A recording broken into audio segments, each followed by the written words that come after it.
ఈ third chapter లో మనం కొంత డేటాని తీసుకొని దాన్ని ఒక బేసిక్ టేబుల్ గా ఎలా అలైన్ చేయాలో చూద్దాం. సో గైస్ ఇప్పుడు మనం కొంత డేటా తీసుకొని ఆ డేటాని మనం ఎలా అలైన్ చేయొచ్చో చూద్దాం. సో మీకు ఇక్కడ క్లియర్ గా కనిపించడం కోసం కొంచెం జూమ్ చేసుకుంటాను, ఓకేనా?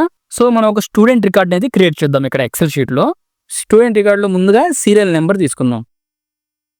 ఎస్ నెంబర్ అని చెప్పి సీరియల్ నెంబర్ తీసుకున్నాం. ఆ తర్వాత ఫస్ట్ నేమ్, ఓకే, తర్వాత లాస్ట్ నేమ్. సో మీరు సెల్లో టైప్ చేయాలంటే ముందుగా ఆ సెల్ మీద క్లిక్ చేయాలన్నమాట. సో డబుల్ క్లిక్ అయినా చేయొచ్చు, సింగిల్ క్లిక్ అయినా చేయొచ్చు. నేను ఇక్కడ డి ఉంది కదా, డి కింద ఈ సెల్లో క్లిక్ చేస్తున్నాను. Date of birth, first name and last name తీసుకున్నాను. తర్వాత డేట్ ఆఫ్ బర్త్, ఆ తర్వాత ఈ స్టూడెంట్కి మార్క్స్ ఉంటాయి కదా, ఆ మార్క్స్ని కూడా తీసుకుందాం మనం. ముందుగా తెలుగు, మ్యాథ్స్,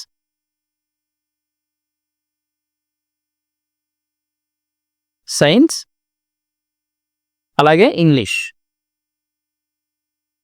ఓకేనా? ఇప్పుడు ఈ సీరియల్ నెంబర్స్ని యాడ్ చేద్దాం ముందు. సో ఇప్పుడు ఎగ్జాంపుల్ కోసం తీసుకుంటున్నాం కాబట్టి ఒక 5 స్టూడెంట్స్ యొక్క రికార్డ్స్ని తీసుకుందాం. 5 స్టూడెంట్స్ అంటే 5 నెంబర్స్ టైప్ చేయాలి. సో 1 అని టైప్ చేశాను, ఆ తర్వాత 2 అని టైప్ చేశాను. సో ఇలా ఒక 15,000 ఉన్నారనుకోండి, 15,000 నెంబర్స్ మనం 1 by 1 టైప్ చేసుకుంటూ పోతామా?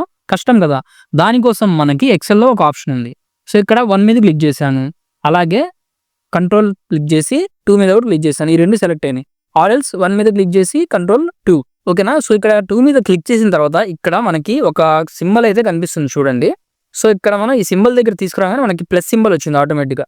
మనకి సెల్ మీద ఉండే ఈ ప్లస్ సింబల్ వేరు, అలా కాకుండా ఈ కార్నర్కి తీసుకొస్తే ఇక్కడ కనిపించే ప్లస్ సింబల్ వేరు అనమాట. కనిపిస్తుందా? ఈ ప్లస్ సింబల్ని మనం క్లిక్ చేసి మౌస్తో ఇలా డ్రాగ్ చేస్తే నెంబర్స్ అనేవి ఆటోమేటిక్గా ప్రింట్ అవుతాయి చూడండి. సో ఇక్కడ మనం 2ని క్లిక్ చేసాం, 2ని క్లిక్ చేసి డ్రాగ్ చేసాం కాబట్టి అన్ని 2సే వచ్చినాయి. అలా కాకుండా 1ని క్లిక్ చేసి డ్రాగ్ చేసాం అనుకోండి, అన్ని 1సే వస్తాయి, ఓకే? సో మనం 2ని క్లిక్ చేస్తే 2 వస్తుంది, 1ని క్లిక్ చేస్తే 1 వస్తుంది. ఎందుకంటే 2 తర్వాత ఏం లేవు మనకు నెంబర్స్. అలాగే మనం 2 ఒకటే సెలెక్ట్ చేసాం అంటే సిరీస్ అంతా 2ఏ అనుకుని 2 ఇచ్చేస్తుంది మనకి ఎక్సెల్ అనేది. సో అలా కాకుండా ఇప్పుడు 1 నెంబర్ ఇచ్చాం, తర్వాత 2 ఇద్దాం. సో ఇలా మనకి 1 by 1 ఇంక్రీజ్ అవుతూ వెళ్ళాలి. మనకు 1 by 1 ఇంక్రీజ్ అవుతూ వెళ్ళాలని చెప్పి మనమే ఎక్సెల్కి చెప్పాలన్నమాట. సో ఇప్పుడు 1 ఉన్న సెల్ని నేను సెలెక్ట్ చేశాను, ఆ తర్వాత షిఫ్ట్ పట్టుకొని 2 ఉన్న సెల్ని కూడా సెలెక్ట్ చేయండి. ఇప్పుడు ఈ సింబల్ ఏంటి, 1 and 2కి కలిపి వస్తుంది మనకి, ఓకే? 1 and 2కి కలిపి వస్తుంది కాబట్టి ఇప్పుడు మనం డ్రాగ్ చేస్తే 1కి 2కి 1 డిఫరెన్స్ ఉంది కాబట్టి అలా +1 యాడ్ చేసుకుంటూ ప్రతి నెంబర్ అనేది మనకి ఇస్తుంది అనమాట. చూడండి 3 and 4 కదా. సో అలానే డ్రాగ్ చేస్తే మనకి ఇంకా నెంబర్స్ వస్తాయి. క్లియర్? సో ఇలా మనం నెంబర్స్ని ఆటోమేటిక్గా ఇలా డ్రాగ్ చేసుకుంటూ ప్రింట్ చేసుకోవచ్చు, టేబుల్లో యాడ్ చేయొచ్చు. క్లియర్? ఇప్పుడు మనం 5 రికార్డ్స్ ఇస్తున్నాం కాబట్టి ఈ రికార్డ్స్ని మనం డిలీట్ చేద్దాం. సో ఇలా మల్టిపుల్ సెలెక్షన్ చేసుకోవాలంటే ముందుగా ఆ సెల్ని క్లిక్ చేయాలి, తర్వాత కీబోర్డ్లో షిఫ్ట్ పట్టుకొని డౌన్ యారో క్లిక్ చేసుకుంటూ వెళ్తే అవన్నీ సెలెక్ట్ అవుతాయి అనమాట. సింపుల్గా డిలీట్ క్లిక్ చేయండి. సో డిలీట్ అయిపోయింది, ఓకేనా? ఆ తర్వాత ఫస్ట్ నేమ్ ఇవ్వాలి. ఫస్ట్ నేమ్ ఏముంది, సింపుల్గా నేను మహేష్ అని ఇస్తున్నాను. తర్వాత లాస్ట్ నేమ్ వచ్చేసి మహేష్ వర్మ, తర్వాత సురేష్ దేశ్ముఖ్,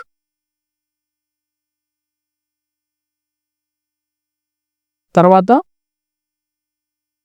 అంజలి అరోరా. ఆ తర్వాత ఫస్ట్ నేమ్ వచ్చేసి రాజేష్ నాయుడు, చివర్లో Mubin Shaikh, okay? First name and last name ఇచ్చాం. సో ఇక్కడ మీరు అబ్జర్వ్ చేస్తే ఫస్ట్ నేమ్ అనే హెడ్డింగ్ ఉంది కదా, ఇక్కడ మనకి ఈ కట్ అయిపోయింది, అలాగే లాస్ట్ నేమ్లో కూడా ఈ కట్ అయిపోయింది. ఇలా కట్ అవ్వకుండా మనకు పూర్తిగా రావాలి, ఆ టెక్స్ట్ ఎంతవరకు ఉందో ఆ టెక్స్ట్ అనేది క్లియర్గా కనిపించాలంటే ఇక్కడ మనకి బి అండ్ సికి మధ్యలో ఒక లైన్ ఉంది, మీకు క్లియర్గా చూపిస్తాను చూడండి. ఈ బి అండ్ సికి మధ్యలో ఒక లైన్ ఉంది కదా, ఆ లైన్ మీదకి మనం కర్సర్ మూవ్ చేయాలి. ఇక్కడ కర్సర్ ఇలా ఉంది కదా, బి దగ్గర, సి దగ్గర కూడా కర్సర్ ఇలా ఉంది. ఈ రెండింటి మధ్య లైన్ మీద మూవ్ చేస్తే చూడండి ఇక్కడ మనకి కర్సర్ అనేది చేంజ్ అవుతుంది. సో ఇలా కర్సర్ చేంజ్ అయినప్పుడు దాని మీద క్లిక్ చేస్తే మనకి ఈ కాలం అంతా సెలెక్ట్ అవుతుంది, కాలం బార్డర్ అంతా సెలెక్ట్ అవుతుంది. దాన్ని మనం ఇలా పట్టుకొని డ్రాగ్ చేయొచ్చు సైడ్కి. మనం ఎంత డ్రాగ్ చేస్తే అంత వైడ్గా అది ఎక్స్పాండ్ అవుతుంది చూడండి. బాగా ఎక్స్పాండ్ అయింది కదా.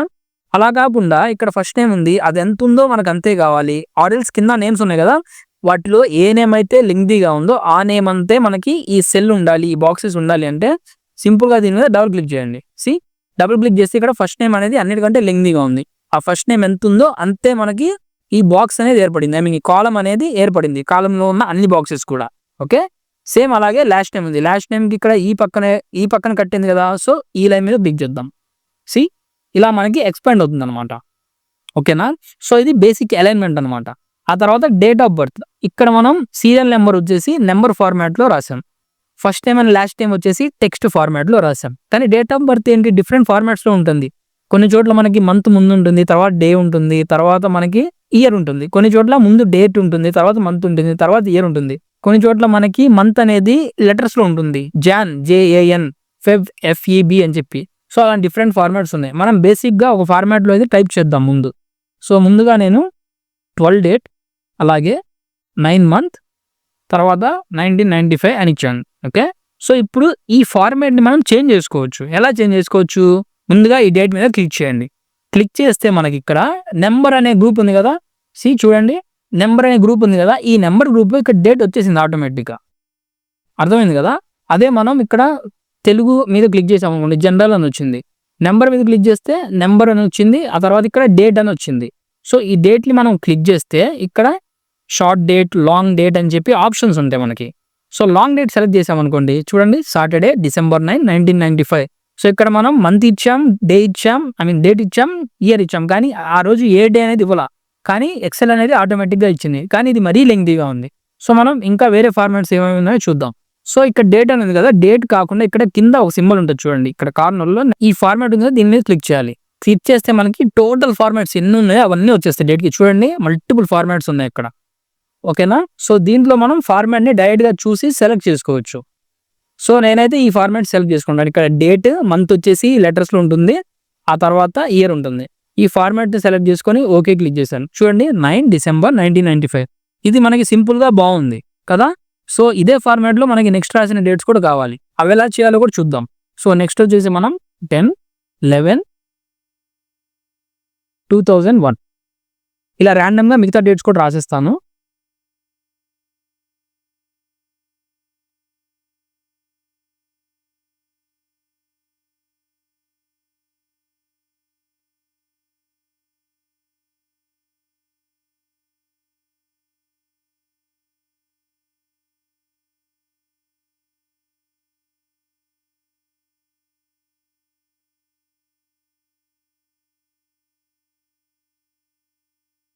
ఓకేనా? సో, ఇక్కడ మనకి ఈ డేట్ మీద క్లిక్ చేసి ఇలా డ్రాగ్ చేసామనుకోండి ఏమవుతుంది? సేమ్ డేట్ వస్తుంది. అలాగే ఒక డే ఇంక్రీజ్ అవుతుంది. చూడండి సేమ్ మంత్, సేమ్ ఇయర్ ఒక డే ఇంక్రీజ్ అయింది. సో, ఇది మనం మళ్ళీ బ్యాక్‌కి వెళ్ళిపోవాలంటే జస్ట్ కంట్రోల్ Z క్లిక్ చేయండి. సో, ఇలాంటివి మనం చేయాలంటే ఫార్మాట్ పెయింటర్ అనే ఆప్షన్ అయితే యూజ్ చేసుకోవచ్చనమాట. సో, ముందుగా నేను ఈ 9 December 1995ని క్లిక్ చేశాను. దీన్ని క్లిక్ చేసిన తర్వాత ఇక్కడ క్లిప్ బోర్డ్ గ్రూప్ అయితే చూడండి. ఇక్కడ క్లిప్ బోర్డ్ గ్రూప్‌లోకొస్తే మనకి ఫార్మాట్ పెయింటర్ అనే ఆప్షన్ ఉంది. ఓకే. ఆ ఫార్మాట్ పెయింటర్ అనే ఆప్షన్‌ని మనం క్లిక్ చేయాలి. ముందుగా ఇక్కడ సెల్‌ని సెలెక్ట్ చేసుకున్నాం మనం. తర్వాత ఫార్మాట్ పెయింటర్‌ని క్లిక్ చేసాం. ఇక్కడ చూడండి ఆటోమేటిక్‌గా ఇలా బ్లింక్ అవుతుంది. సో, దీన్ని ఇలా డ్రాగ్ చేద్దాం. డ్రాగ్ చేస్తే మిగతా డేట్స్ కూడా ఫార్మాట్ చేంజ్ అయిపోయింది. సో, ఇంతవరకు బానే ఉంది. అలాగే ఇక్కడ ఈ డేట్ ఆఫ్ బర్త్ అనేది లెఫ్ట్‌కి అలైన్ అయి ఉంది. ఈ డేట్ ఆఫ్ బర్త్స్ అనేవి రైట్‌కి అలైన్ అయి ఉన్నాయి. ఇవి సెంటర్‌కి రావాలంటే ఏం చేయాలి? సో, ఇక్కడ ముందుగా దీని మీద క్లిక్ చేయండి. క్లిక్ చేసిన తర్వాత ఇక్కడ మనకి అలైన్‌మెంట్ అనే గ్రూప్ ఉంది కదా! ఈ అలైన్‌మెంట్ అనే గ్రూప్‌లో సెంటర్‌లో ఉన్న ఆప్షన్స్ అయితే క్లిక్ చేసుకోవాలి. మిడిల్ అలైన్ అలాగే ఈ ఆప్షన్ చూడండి సెంటర్. ఈ 2 కూడా సెలెక్ట్ చేసుకోవాలి. సెలెక్ట్ చేసుకుంటే ఏమవుతుంది మనకి కరెక్ట్‌గా సెల్ మధ్యలో పైన, కింద, లెఫ్ట్ వైపు, రైట్ వైపు 2 కలిపి అన్నీ కలిపి సెంటర్‌లోకి వచ్చేస్తుందన్నమాట మన టెక్స్ట్ అనేది. ఓకేనా? సో, సేమ్ అదే మనకి కింద కూడా అప్లై అవ్వాలంటే సింపుల్‌గా డేట్ ఆఫ్ బర్త్ క్లిక్ చేసి ఫార్మాట్ పెయింటర్ దాన్ని కింద వరకు డ్రాగ్ చేసేయండి. చూడండి సెంటర్ వరకు వచ్చింది. కానీ ఇందాక మనం ఏదైతే ఫార్మాట్ అప్లై చేసామో అది పోయిందనమాట. సో, అలాంటప్పుడు సింపుల్‌గా కంట్రోల్ Z క్లిక్ చేసుకోండి. ఈ ఫార్మాట్ పెయింటర్ ఇలా కాకుండా దీని మీద క్లిక్ చేయండి. నెక్స్ట్ మనకి ఏ సెల్ మీద అయితే చేంజెస్ కావాలో ఆ సెల్ మీద క్లిక్ చేయండి. షిఫ్ట్ పట్టుకొని కింద సెల్స్ అన్నిటిని సెలెక్ట్ చేసుకోండి. డౌన్ యారో క్లిక్ చేసి. సెలెక్ట్ చేసుకున్న తర్వాత ఇప్పుడు ఈ మిడిల్ అలైన్ బటన్ అలాగే సెంటర్ బటన్‌ని క్లిక్ చేయండి. అన్ని సెంటర్‌కి వచ్చేస్తాయి. మనం ఇక్కడ సింగిల్‌గా ఏదైతే అప్లై చేసామో వాటిని సెల్స్ అన్ని సెలెక్ట్ చేసుకొని అప్లై చేసుకున్నాం. సెల్స్ అన్ని సెలెక్ట్ చేయాలంటే మనం ఏం చేయాలి? మన కిందకన్నీ సెలెక్ట్ అవ్వాలంటే షిఫ్ట్ బటన్ పట్టుకొని డౌన్ యారో సెలెక్ట్ చేసుకోవాలి. అన్నీ సెలెక్ట్ అయినాయి. అలా కాకుండా కింద నుంచి పై వరకు సెలెక్ట్ అవ్వాలంటే ఆ సెల్‌ని సెలెక్ట్ చేసుకొని షిఫ్ట్ యారో పట్టుకొని షిఫ్ట్ బటన్ క్లిక్ చేసి అప్ యారో క్లిక్ చేస్తూ ఉండాలి. అప్పుడు ఇవన్నీ సెలెక్ట్ అవుతాయి అన్నమాట. ఇప్పుడు తెలుగు, మ్యాథ్స్, సైన్స్ అండ్ ఇంగ్లీష్‌లో కొన్ని రాండమ్ మార్క్స్ అయితే ఇచ్చేస్తాను.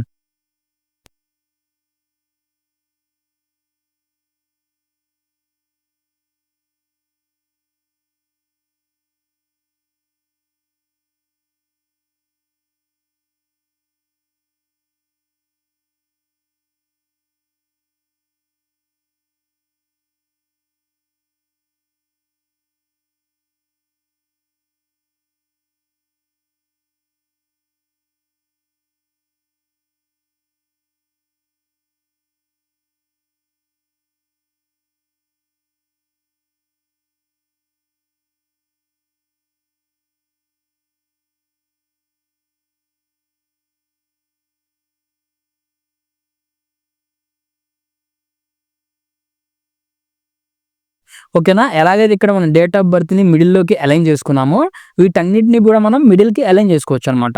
అది ఎలా చేసుకోవాలి, సింపుల్గా ఇక్కడ సీరియల్ నెంబర్ ఉన్న సెల్ని క్లిక్ చేయండి. క్లిక్ చేసి షిఫ్ట్ బటన్ క్లిక్ చేసి పట్టుకొని సైడ్ యారో క్లిక్ చేయండి. మన కీబోర్డ్లో సైడ్ యారో క్లిక్ చేసుకుంటూ వెళ్తే ఒక్కో సెల్ అనేది మనకు సెలెక్ట్ అవుతుంది. ఇలా సెలెక్ట్ చేసుకున్నాం కదా, సెలెక్ట్ చేసుకున్న తర్వాత ఇక్కడ మిడిల్ అలైన్ అలాగే సెంటర్ క్లిక్ చేయండి. ఇలా అన్ని మిడిల్కి అడ్జస్ట్ అయిపోతాయి. ఓకేనా. అలాగే ఈ కింద ఏవైతే ఉన్నాయో నెంబర్స్, ఇప్పుడు నెంబర్స్ ఉన్నాయి, నెంబర్స్ నేను సెలెక్ట్ చేసుకుని అలా సెట్ చేయాలనుకున్నాను. చూడండి నెంబర్స్ అన్ని సెలెక్ట్ చేసుకున్నాను, మిడిల్ అలైన్ని క్లిక్ చేశాను. మిడిల్ అలైన్ అండ్ సెంటర్కి అయిపోయింది. సో వీటన్నిటిని మనం సెలెక్ట్ చేసుకోవచ్చు అనమాట. ఎలా ఇప్పుడు మహేష్, సురేష్, అంజలి, రాయేష్, ముబిన్. సో వీళ్ళని నేను డౌన్ యారో క్లిక్ చేసి ఇలా సెలెక్ట్ చేసుకున్నా. ఆ సెలెక్షన్ని అలానే పట్టుకొని అలాగే రైట్ యారో క్లిక్ చేయండి. మనకి కీబోర్డ్లో రైట్ యారో క్లిక్ చేస్తే ఇవన్నీ కూడా సెలెక్ట్ అవుతాయి. సో ఈ విధంగా సెలెక్ట్ చేసుకొని మళ్ళీ మిడిల్ అలైన్ అలాగే సెంటర్ క్లిక్ చేస్తే అన్ని సెంటర్కి అలైన్ అయిపోయింది. ఇప్పుడు చూడండి స్టార్టింగ్లో మనం క్రియేట్ చేసిన దానిలో ఒక ఫార్మాట్లో ఉంది. ఇప్పుడు కొంచెం చూడడానికి బాగుంది, బట్ స్టిల్ ఇది ఒక టేబుల్లో అయితే కనిపించట్లేదు కదా. దీనికి మనకి బార్డర్ సరిగ్గా లేవు, అలాగే ఇవి హెడ్డింగ్స్ లాగా మనకి క్లారిటీగా తెలియట్లేదు. ఇవన్నీ మనం చేయాలంటే ఈ టెక్స్ట్కి, ఫాంట్కి, అలాగే ఈ లేఅవుట్స్, ఈ నెంబర్ గ్రూప్స్ వీటన్నిటిని ప్రాపర్ ఫార్మాట్లో మనం అప్డేట్ చేసుకోవాలి. ఓకేనా. దాన్ని మనం బేసిక్ ఫార్మాటింగ్ అంటాం. సో ఎక్సెల్లో డేటా ఎలా తీసుకుంటాం, దాన్ని ఒక టేబుల్గా ఎలా అలైన్ చేస్తాం అనేది మీకు ఇప్పుడు తెలిసింది. నేను చేసింది చూడడమే కాదు, మీరు కూడా ట్రై చేస్తేనే మీకు గుర్తుంటుంది. సో దయచేసి మీరు కూడా ప్రాక్టీస్ చేసి అప్పుడు ఒక ఒపీనియన్కి రండి. ఐ మీన్ మీకు అర్థమవుతుందా లేదా, మీరు ఎక్సెల్ మీద వర్క్ చేయగలరా లేదా అని.